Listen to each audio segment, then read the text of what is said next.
বাংলাদেশে বিশ্বকবি রবীন্দ্রনাথ ঠাকুরকে যারা খুব অপছন্দ করেন বা রবীন্দ্রনাথ বিরোধী, তাদের মধ্যে জামাত শিবির হচ্ছে এক নম্বরে। তো রবীন্দ্রনাথ ঠাকুর বাঙালি জাতির জীবনে এমন আষ্টেপৃষ্টে জড়িয়ে আছে, তাকে চাইলে অস্বীকার করা যায় না। এই জামাত শিবিরও তাকে মাঝে মাঝে নিজের অজান্তেই ব্যবহার করে ফেলে। ফাঁসি হওয়া রাজাকার কাদের মোল্লাও একটি বক্তব্যে সেই রবীন্দ্রনাথের কবিতায় আবৃত্তি করলেন। আসুন আমরা কাদের মোল্লার সেই বক্তব্যটি শুনে আসি।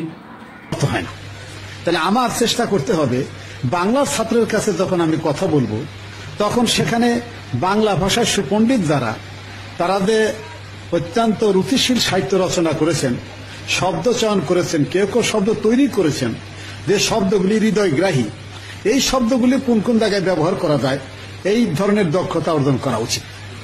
এই জন্য রবীন্দ্রনাথ কথাটা বলেছিলেন এইরকম যে, সহজ কথা সহজ করে বলতে আমায় কহ দে, সহজ কথা সহজ করে যায় না বলা সহজে।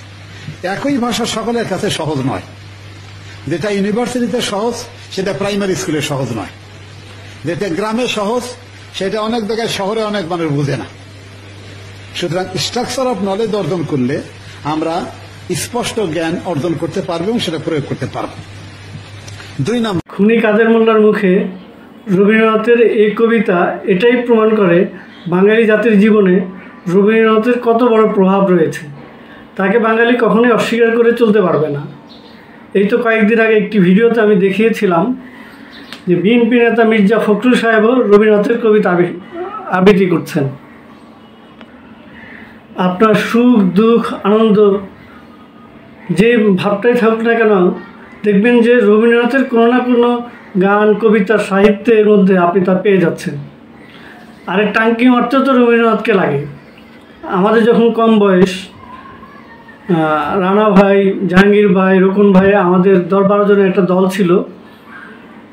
আমরা একসাথে ঘুরতাম, ছোট বড় বয়সের ব্যবধান ছিল আমাদের। তো আমরা একই সাথে 3-4 করে ঘুরতাম। একটা সময় দেখা যেত যে হয়তো আমাদের পাশের রিক্সা আরও 3টা মেয়ে যাচ্ছে। তো আমরা দুষ্টুমি করতাম, ফুলের বনে যার কাছে যাই তারাই লাগে ভালো, ও রজনী গন্ধা তোমার গন্ধ সুধা ঢালো। একদিন আমি আমার বাসায় আমার একটি প্রিয় গান গাইছিলাম, ধীরে ধীরে ধীরে বও ও উত্তল হাওয়া। এই গানের 2টা চরণ আছে এমন, আমার কিছু কথা আছে ভোরের বেলা তারার সাথে, আমি প্রদীপ শিখা তোমার লাগি ভয়ে ভয়ে একা জাগি। তো এই গানটা শুনে আমার খালাম্মা আমাকে বলতেছিল, কিরে বিপ্লব, তুই কি প্রেমে পড়েছিস নাকি? সাহিত্যের সকল জগতেই রবীন্দ্রনাথ বিচরণ করেছেন একমাত্র মহাকাব্য ছাড়া। গল্প, উপন্যাস, নাটক, ছোট গল্প। তিনি একজন দার্শনিকও ছিলেন বটে, আবার ছিলেন চিত্রকর। তো সেই বিশালতা নিয়ে আমরা অন্য একদিন আলোচনা করব। এখন আমি এখানেই শেষ করছি। খোদা হাফেজ, জয় বাংলা, জয় বঙ্গবন্ধু। আসুন সবশেষে শুনি আমার সেই প্রিয় গানটি। ধন্যবাদ সবাইকে।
দূরের গাথা তোমার বনের বানে, ঘরের কোণে দেহ আনি তোমার দূরের গাথা তোমার বনের বানে, ঘরের কোণে দেহ আনি।